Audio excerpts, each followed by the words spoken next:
Di antara nikmat yang sering kita nggak sadari itu adalah nikmat Allah menyelamatkan kita dari banyak kerugian. Kalau keuntungan kan kita tahu nih, karena wujud kan. Tapi kalau kerugian, kita seringnya nggak tahu karena tidak berwujud. Kalau berwujud, rugi. Kalau dihindarkan dari kerugian, pasti nggak akan ada wujudnya. Misalnya dihindarkan dari jatuh, berarti kan nggak ada lecetnya ya. Kalau lecet berarti jatuh. Kalau nggak lecet berarti nggak jadi jatuh. Nah ini berarti kan tidak berwujud. Karena nggak berwujud, seringnya kita nggak sadar kalau itu nikmat dari Allah. Tapi kita harus belajar yakin itu sering terjadi dalam hidup kita.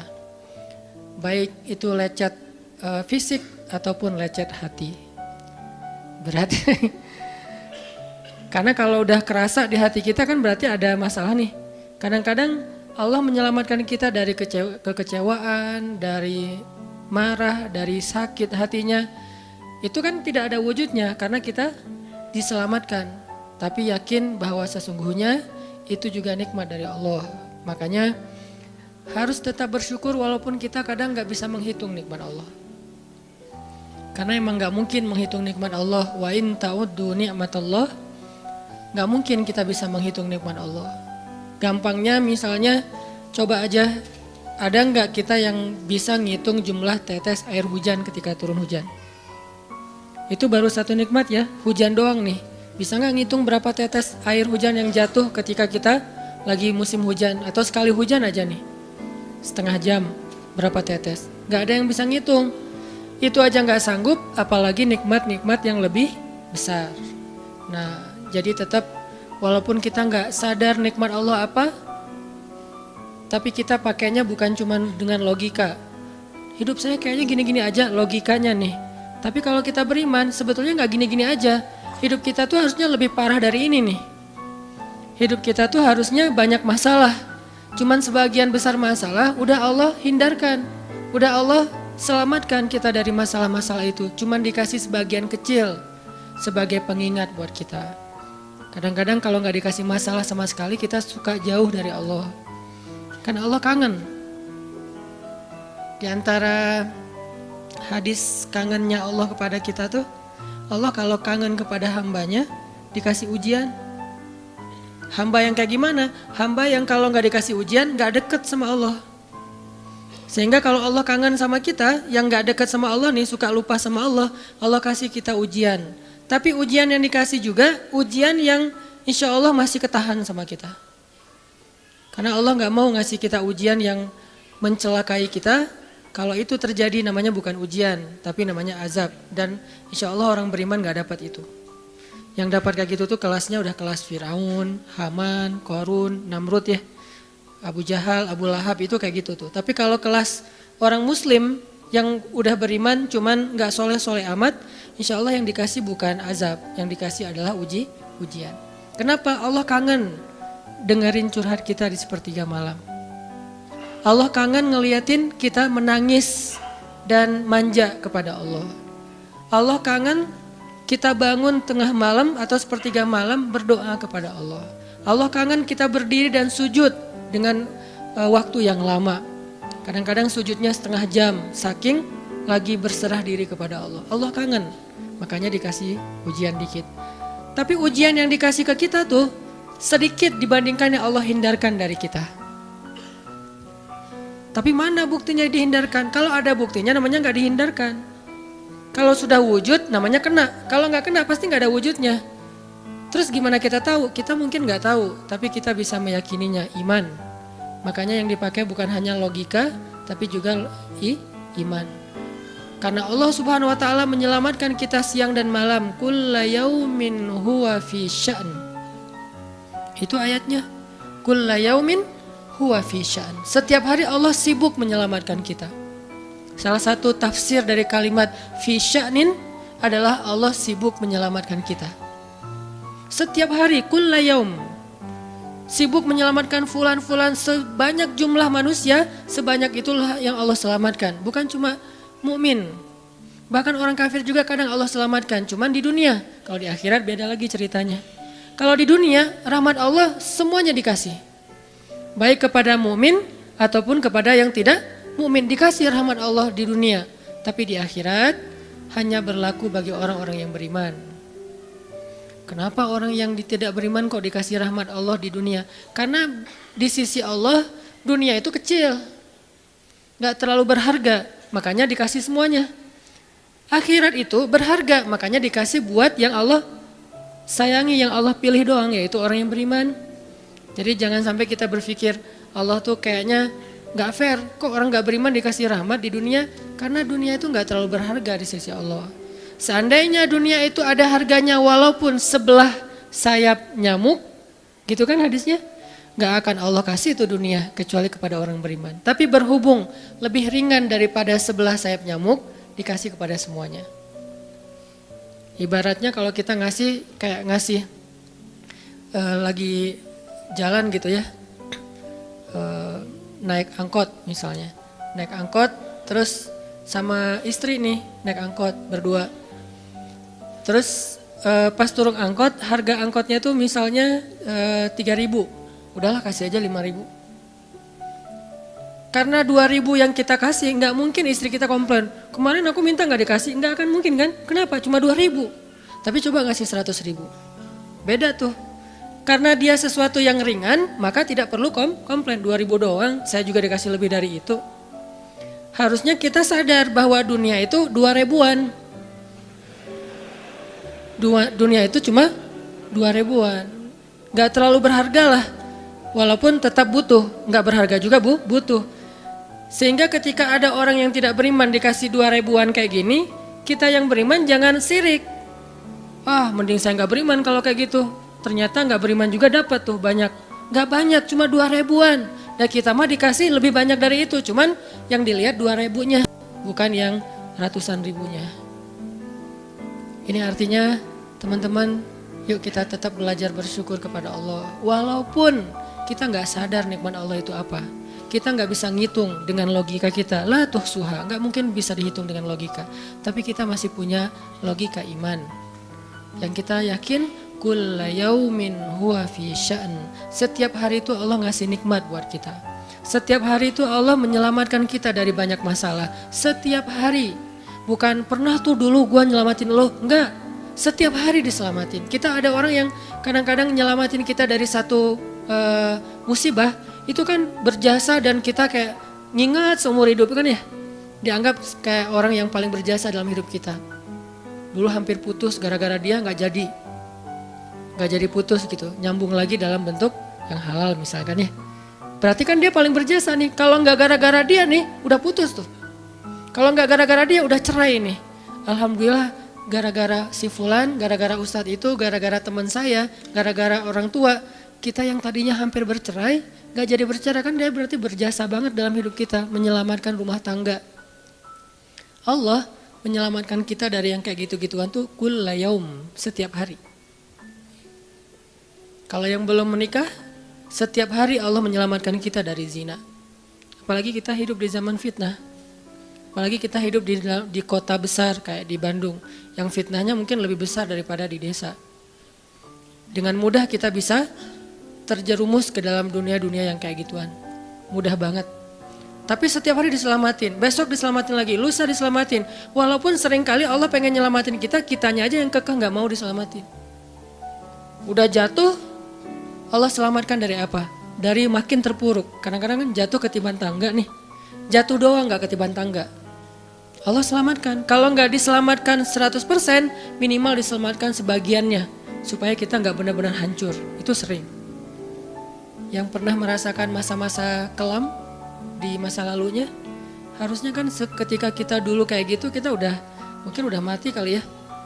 Yang sering tawuran misalnya, yang sering tarung di jalan, alasannya alasan sepele gitu. Kayak kemarin saya pas ke Jakarta ada acara di daerah Bintaro tuh, lagi jalan, ada tawuran pelajar, pada bawa golok, bawa samurai, bawa celurit segala macam. Kita agak-agak kaget karena kita platnya plat D gitu kan. Agak bahaya nih di Jakarta soalnya. Langsung kita gimana nih plat D, masa mau ditutup pakai tangan, gak mungkin kan ya mobil. Akhirnya la haula aja. Coba bayangin, mungkin sebagian kita pernah ngalamin masa kayak gitu dan mungkin lebih parah. Yang kayak gitu-gitu mah udah jadi kayak sarapan lah. Kalau nggak makan siang. Kayak gitu-gitu, udah sering. Kenapa masih bisa selamat dan sekarang bisa duduk di masjid? Kalau bukan karena Allah menyelamatkan kita. Jadi kalau ada yang cerita ke saya itu tentang pengalaman masa lalunya yang luar biasa kelam, saya itu selalu bukan takjub ke dianya, takjub ke Allahnya. Bukan takjub karena dia bisa berhijrah, takjub karena Allah masih menyelamatkan dia dan menghijrahkan dia. Sehingga ketika dengar cerita kayak gitu, yang kita ucapkan adalah Masya Allah, Alhamdulillah. Bukan, wah hebat lo ya, dulu pernah bunuh orang, pernah ini, pernah semua dosa pernah gue lakuin dah. Itu gak perlu bangga, karena kalau dia gak diselamatin Allah, dulu udah celaka dengan dosa-dosa itu. Tapi karena Allah selamatkan, akhirnya dia diberi kesempatan. Bikin dosa dibiarin sama Allah, bikin dosa dibiarin, bukan dibiarin berbuat dosa, dibiarin supaya dia kembali kepada Allah, dikasih kesempatan. Dan itu gak sehari, bertahun-tahun kan kita kayak gitu, masih aja Allah biarin, masih Allah kasih kesempatan. Ini artinya teman-teman, benar kulla yaumin huwa fi sya'an. Setiap hari itu Allah selalu jagain kita. Setiap hari itu Allah selalu nyelamatin kita dari banyak masalah. Kalau yang udah nikah, mungkin di hari-hari pertama atau tahun-tahun pertama nih pengalaman pernikahan ya. Ya nggak apa-apa deh. Sedikit lah ya, saya mah nggak terlalu berpengalaman. Ada yang lebih berpengalaman dari saya lah ya, ada sedikit pengalaman. Biasanya orang yang baru nikah ujiannya itu 3 tahun pertama. Kalau dia bisa ngelewatin masa 3 tahun pertama, insya Allah agak lebih mudah ke depannya. 3 tahun pertama ini paling berat. Apalagi kalau dia nikahnya, alhamdulillah gak pacaran. Kalau pacaran kan ujiannya udah sebelum nikah udah banyak ujian ya. Pas sudah nikah ya udah selesai. Bukan udah selesai ujiannya, udah gak ada yang perlu udah hambar aja. Udah plain ya. Pernah gitu Ustaz? Enggak sih. Untung ya, untung. Alhamdulillah gak pakai pacaran. Soalnya yang pacaran diputusin melulu. Jadi yang udah pacaran lama, pas udah nikah, kita mau ngapain lagi ya? Kayaknya udah semua ya. Oh iya, udah semua. Bulan madu dari dulu juga udah sering. Kan udah agak-agak plain gitu kan. Tapi kalau yang belum nikah, belum pacaran, nikah nih.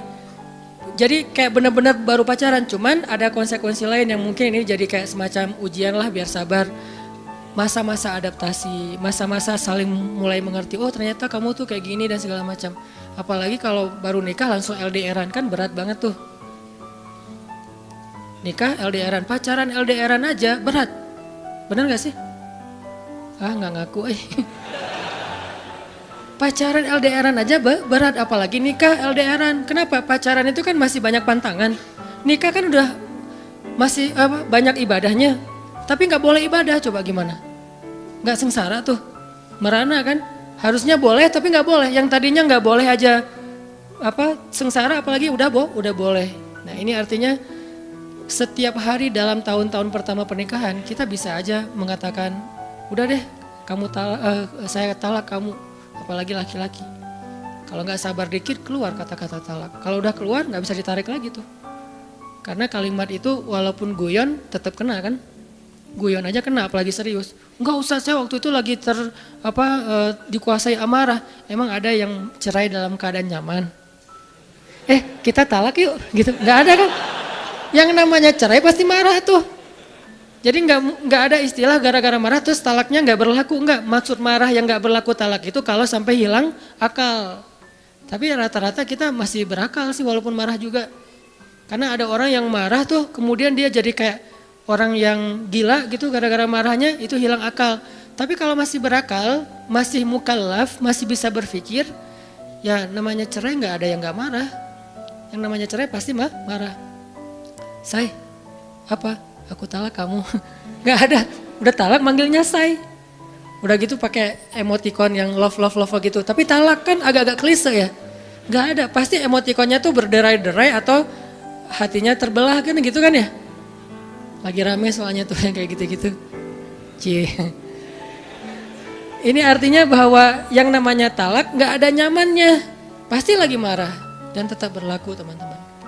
Kalau nggak Allah membimbing lisan kita, mungkin hari kedua udah talak tuh. Kalau Allah nggak membimbing hati kita, mungkin bulan pertama udah talak. Berarti kulla yaumin huwa fi sya'an. Sebetulnya kalau dengan logika iman, harusnya kita yakin Setiap hari itu Allah pasti nyelamatin kita setiap hari. Cuman karena udah diselamatin jadi nggak ketahuan. Kalau nggak diselamatin ketahuan. Mau jatuh di jalan nih, naik motor nih, mau keserempet harusnya jatuh, tapi nggak jadi keserempet. Atau keserempet dikit nggak jatuh, kan kita suka lupa kalau kayak gitu kan ya. Kalau udah jatuh baru ingat. Kan saya tadi udah baca bismillah, kenapa masih jatuh? Gitu kan?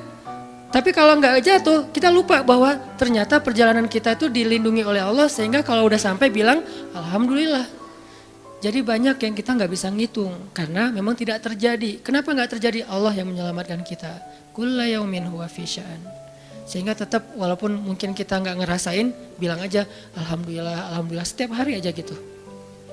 Karena nggak ada ruginya juga kita ngomongin alhamdulillah. Satu-satunya kata atau nama yang nggak rugi disebut cuma nama Allah.